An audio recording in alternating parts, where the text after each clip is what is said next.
Hi, this is Roger. Thanks for dropping by. I hate this job, but unfortunately it has to be done. It's that time again. You have to bear in mind I have some known plants that have had Fusarium. Now anyone that I find gets treated there and then. That should stop it. But nonetheless, at the end of the day, I do share water. Yeah, so there is a possibility of spreading that around. In theory, if that was true, then all my plants would have it, and they haven't. Yeah, so I'm 95% certain that my watering methodology is not spreading it around to any great extent, but nonetheless it's possible. And as we all know with Fusarium, it can live in some plants and never really get a firm hold. You know, the plant can just carry on and do pretty good, and you never know until you come to the time when you repot it, and you might take a back bulb off, and then you see the old dreaded purple ring. And certainly in my case, if that plant was discovered, you know, a year or so ago, or even a couple of years ago, it would have been treated there and then. So in theory, the new growth should be clean. Yeah? But, you know, you can't go cutting your new growths off to find out, can you? So you have to err on the side of caution, or I do. This stuff is horrible stuff out in the environment, but it's not getting out there, it's staying in here. And this is the only systemic fungicide, really, that I can get in the UK. The active ingredient is down there. I'm not going to try and pronounce that. But that's about all you can get in this country. That's systemic. You know, there are plenty of fungicides on the market that are non-systemic, but certainly with Fusarium it doesn't do the job. It's got to get inside the plant. It's got to actually do that, or it just doesn't do the job properly. So anyway, we've mixed up a solution in there. That's now going to get watered into the plants, so they'll get watered with it. The idea being that it can then be taken up through the roots. Yeah, so that's one method. And then I've got some more mixed up over here in my big high pressure sprayer. And the tops of the plants, the leaves and everything will be done with that as well. So I can't get any more of that stuff into the plant than using those two methods combined. And then in about 10-12 days time, I'm going to have to do it again. Yeah, there's the treatment is based on 2 at least treatments, and as a lot of the plants are going to get treated when they probably don't need it, I stick with the 2. And then at some point or another I'll have to go around with the systemic bug spray for the same reason, precautionary. You know, there's still some scale lurking in here, I know. I might not be able to find the little critters, but there's going to be some lurking around, you know, on the base of a plant, tucked just inside the top of the media, which given the warmer weather, they could get going again. So having a precautionary systemic inside the plant, if they do get going and take a munch, then they should be brown bread. That's the theory anyway. So we'll get round to that eventually, but certainly with the Fusarium, a lot of people have got that and don't know, so their plants are never treated. And for those of you that don't know, your symptoms really, I mean, the ones that are most prone are Oncidium types and Cattleya types, quite honestly. It's still possible to get into other types, but that's the ones that seem to be more prone than others. Now with the Oncidium types, some of those are pretty damn vigorous, so they can often live with that for some considerable time. But eventually they will succumb, and it's normally when they're put under stress, like when you repot or divide and repot. That's when you normally find out you've got it. So you've just got to keep at it, really. If you've never had it, brilliant. But you can bring it in on a bought plant from a reliable nursery. I mean, I know people, certainly in the UK, that have had that problem, you know. And often it's just the source is some sort of import. You know, often from the Far East, where that stuff doesn't grow very well in the plants. It doesn't do very well when it's hot. So plants that come in from hot, dry countries, they won't be tested, they'll just be looked at, you know, so it can get into the EU via those sort of routes. And of course, once it's in and you start dividing up plants and selling them on, you may never notice. I'm not having a go at nurseries or anything. This can hide, you know. As I said, and some people have never heard of it, and those that have wish they hadn't. And that's just the way it goes. But it is something that's around. And this is a precautionary treatment today. And everything that's in a normal pot's going to get it today. I'd like to do the Cattleyas, but they only got watered yesterday.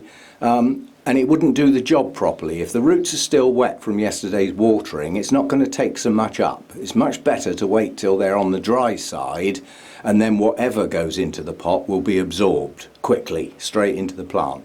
So they'll get done another time. So yeah, that's the plan for today, is to go round, water a shelf, spread them on the floor, give them a good spray, walk away. Let them have a time to dry off a little bit before I have to pick them up.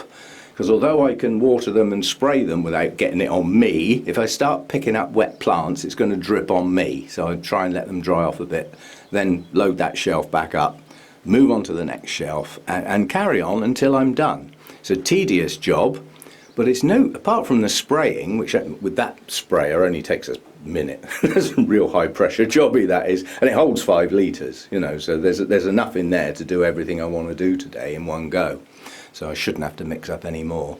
So that's today's job. Tedious, but no different to watering them really, apart from giving them a spray at the same time, you know. So I think personally that this stuff does more good being watered into the plant than it does getting sprayed on the plant. Although it's systemic and in theory it spreads throughout the whole plant, if it comes in through the base of the plant, it's straight into the rhizomes, which is where the damage is, you know, so it gets straight to the real place that it needs to be. It doesn't live in the leaves, it lives around the base of the plant and in the rhizomes, you know, and symptoms are reduced vigour. Plant that seemed to be doing really well suddenly starts slowing up. Well, it's not even sudden, it can be over a period of time. But new growth's not progressing as well as they used to. As long as it's no other cultural reason. And one of the real signs that I've noticed is nice new roots pushing out that just stop growing for no apparent reason and start getting brown patches and brown tips on them. Again, providing it's not another cultural reason. Make sure that's not fertilizer burn, because that can have exactly the same appearance. But yeah, it's mainly lack of vigour and root loss and just a general downward slope for the plant that was once doing well. And as I say, don't get it confused with cultural issues, you know, like media breaking down. That can have the same result. But apart from some Cattleyas in the dim and distant past, I haven't lost any plants through this horrible thing. But there was a time when I bought a lot of Cattleyas from a single eBay seller that sold lots and lots of lovely Cattleya hybrids. And when they turned up, they seemed okay. But I was new to Cattleyas then. I didn't really know what to expect. And I'd never even heard of Fusarium. I didn't know what it was. And I did lose plants. They actually went downhill so far that new growths were lost, no new roots were produced, and leaves fell, and the plants just slowly died. So I'm aware of it now, and since that time, quite honestly, I haven't lost a plant. So, you know, you can deal with this. Can be done. If you live in a country where you can get several different types of systemic fungicide, but you need to get down to the low-level active ingredients to make sure it's different, having several different types does the job a lot better. If you can rotate round, yeah? But I'm limited to just one, so that's all I can use. You can only do what you can do. So, tedious job today, but got to be done, in my opinion, in this environment with the plants I've got. I mean, we know there are some in here recovering from what I termed quite a bad outbreak. They're recovering. Can I get at it quickly? Yeah, the Miltonia Sunset. Whoops, without knocking everything over preferably. This is one This seemed to be doing well, bloomed well, was growing well. Very pleased with it, in fact. Went to repot it, cut a couple of old bulbs off. It was infected. Well, since then, you know, took the back end of the plant off, ended up with 3 growing leads. And look, we have active root growth. It's growing. And the new growths are pushing on. So I would say that's going to be okay from now on. It's still going to get treated again today, just in case. But yeah, I mean, that's sort of recovered. That was one we actually filmed the treatment on, because it was a real surprise to me, because the plant had been doing so well. It wasn't showing signs of going downhill. It was doing great. Nonetheless, it was infected. And it may well have been infected since I got it. You know, and the last repot discovered it. Well, discovering it and ignoring it is not the best of ideas. So I got at that one, and we have nice active root growths, plenty of them, and the new growths are pushing on nicely. So it can be done. But keep your eye out for it when you repot. You know, don't do the old ostrich head buried in the sand, because you may lose some plants eventually if you don't deal with it. And I wouldn't want that, wouldn't wish that on anybody. It's funny actually, the new efforts that have been put into dealing with this, because it's not an orchid thing. You know, this is out in the general world, this stuff. It can deplete crops quite badly, you know, from agricultural areas. It'll even kill your lawn if it gets in that badly. So it is a problem that lives in the outside world, and that's how it gets into the orchids, obviously, from the outside world. So yeah, and there's a lot of work has been done to try and deal with it for obvious reasons. If we're talking about food crops, you know, it's quite a big deal. You know, high value crops, huge amounts of some money involved and time and effort. So work has been done, and some of the new stuff that's available can do the job. But a lot of it is, in my opinion, not something I would put out into the open environment. I just wouldn't do it. I don't trust it. I use chemicals in here. It's a confined space. In the main, there's only me in here, and you know, like, because I'm going to get some of this all over the floor, the cats will be excluded. But it's coming to the time of year now where I'm going to get the old watering can in here and start wetting down the floor, you know, so the floor will eventually, and you know, this stuff does degrade eventually, you know, so I don't worry too much about using it in here. I wouldn't use it in the garden, outside. I just wouldn't do it. It's for in here only. And well, talking about it doesn't get it done, so let's get on with it. Oh, and I forgot to say Cymbidiums as well. Those should be included on the list. That one was very badly infected when I got it. Came to repot that, cut off a couple of the shriveled back bulbs, and that was heavily infected. So again, it was treated, it's recovered, blooming. I felt sorry for Todd with his critter that was eating his blooms, but I've had a similar problem on the Cymbidium. The fact that this lives out in the summer, it's obviously prone to getting slugs and snails in the pot. It's difficult to tell whether it's stopped, but for a very unusual case, I actually put some slug pellets in the pot, on the grounds that slugs and snails will come out at night to feed and then retire to somewhere cool, shady and moist. Well, given its choices, that had to be the pot. So obviously it was retreating down into the surface of the media or something and then coming out again at night. And rather than spend ages with a torch trying to find the little blighter, I actually used some slug pellets. It's difficult to tell if it's actually done the job. Difficult to tell, it really is. But hopefully it has. I mean, those things do work. I don't normally like putting them in orchid pots because they go mouldy eventually, you know, and then that mould can set into your media. So I don't like using them. But, you know, I mean, it won't be too long. Once this is finished blooming and a few more weeks pass after that, this will be going outside again. So, you know, it doesn't matter so much. But yeah, Cymbidiums are prone as well. While we're on the subject, so are Vandas and so are Phalaenopsis, and they are difficult because they're monopodial. If it gets in the base of the plant, it can't go away, can it? It's not like it's going to push out new growths for nutrients and things to pass up from the roots through to the top of the plant. It's got to get through the base of the plant. So if you get it in one of the monopodial types, under normal circumstances, it's probably slowly but surely going to be the end of your plant, because although you can stop it spreading, the damage is already done, and if it's already bunged up, it's not going to suddenly unbung, if you see what I mean, because it's only got one stem. So those are much more difficult, and if it gets in there bad without any treatment, it can be the end of the plant. But for those who keep growing, you know, rhizome type plants, keep growing new bits and pushing out new root systems and things from those new parts, it is quite successfully treated. So a little update there. There we go then, that's the first lot done. And something else I forgot to say, if you're using a fungicide on the Oncidium types, it stops the spotting on the leaves. It won't get rid of the spots you've already got, they're already there, but it'll stop any more forming, because at the end of the day that is some sort of infection. It's all very well people saying, oh, Oncidiums are prone to spotting.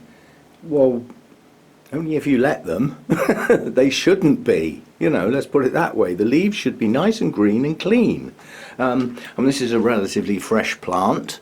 There's virtually no spotting on that plant at all. And the reason is probably that it's not long come from a nursery that's got some form of you know, routine program that deals with all their plants to stop them getting into trouble. That Shari Baby over there, that's got quite a few spots on it, but it's on the oldest leaves, because again, that probably was, you know, got a routine treatment at some point last year. So yeah, it also helps with spotting on the leaves on the Oncidium types. I mean, some are definitely more prone than others, but at the end of the day, it's some sort of infection. You know, that's what it is, and a fungicide can stop it, you know. And if it's systemic, it should stop it for some considerable time. That doesn't mean to say down the line it won't come back again, but it sure helps, because it doesn't exactly do their appearance a lot of good, quite honestly. The only ones I've found of the Oncidium alliance that very, very rarely get spotting are the Phalaenopsis.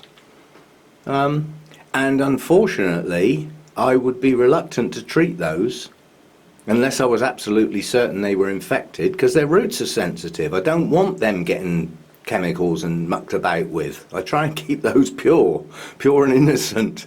But yeah, I don't treat the Phalaenopsis, and I would only do so if I was absolutely certain there was a problem with the individual plant. So they get left out. They're the only Oncidium types that don't get treated. Everything else does.